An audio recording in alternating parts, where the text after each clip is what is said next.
What's up, world? Let me tell you about this beard growth oil I got from 12 tribes on Earth. 8 ounces of oily goodness with a nozzle that prevents sprays and spills, and soft ingredients that make it perfect addition to anyone's morning routine. From coconut to castor, all these oils are hand chosen. After using this herbal blend, the biggest thing I noticed is how soft and how strong my hair was, and how good I feel. Pick up your bottle today and make your beard the star of the show.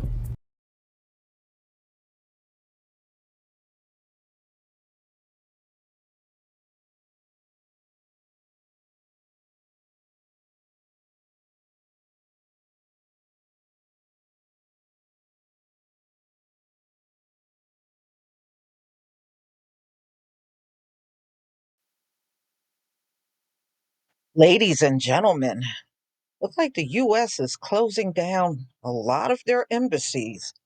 Like it's no longer important for them to have as much presence in the world. That's what it seems like. So let's get into it.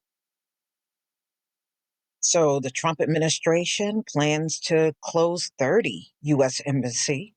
So most of it is in Africa, and this proposal is one of the larger strategies to reorganize the State Department, slash its budget by almost 50%, and lower U.S. foreign aid by about 75%. The plan, which was raising alarms among policymakers and foreign diplomats, is likely to dramatically change the U.S. presence in the world. Well, you're on your way out. You don't need no big presence in the world anymore. And besides, with Donald Trump in office, nearly everybody on earth hates the US. So the proposed closures outlined the internal State Department document involve diplomatic missions in well established and lesser known regions with a particular emphasis on Africa and Europe. The embassies targeted for closing is Lesotho, Eritrea, Central African Republic, Republic of Congo, the Gambia, South Sudan. Countries, while not always in the global spotlight, have been significant in U.S. foreign policy efforts, especially in counterterrorism and humanitarian aid.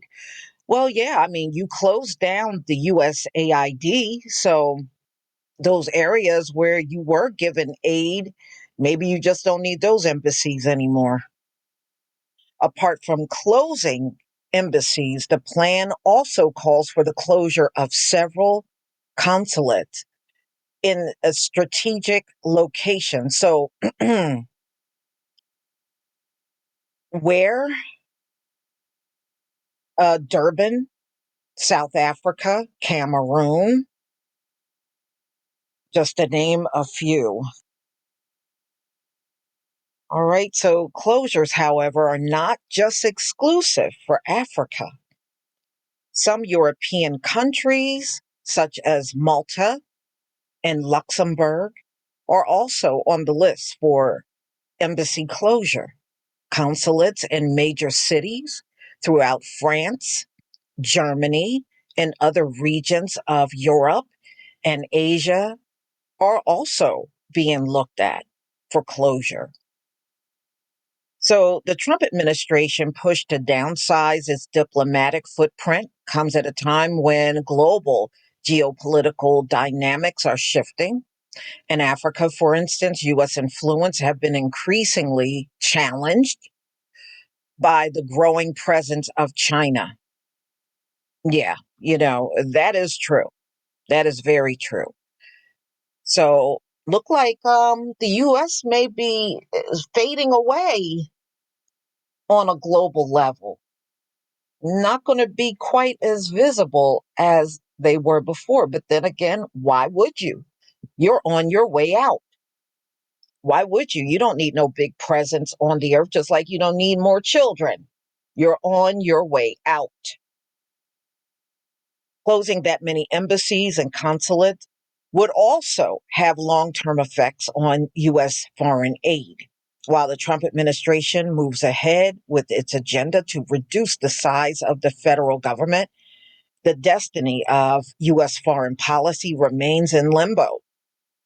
The proposed shutting down of 30 diplomatic missions is guaranteed to generate debate in Washington as well as globally. As many questions, people are questioning the long term price of America's diplomatic presence, contracting on the earth. Yeah, well, like I said, you don't need a big presence on the earth when it's not Donald Trump downsizing, it's the Most High downsizing. So, y'all, please tell me what you think about this video. I mean, they are already closing some of these places around the world. And I would imagine it's probably going to be a lot more on the list, a lot more, especially in Europe and our Asian countries. I would think they would get hit there a lot more as well. Please leave your comment and subscribe. Don't forget to hit on the notification bell, and I'll see you on the next video. Peace, family.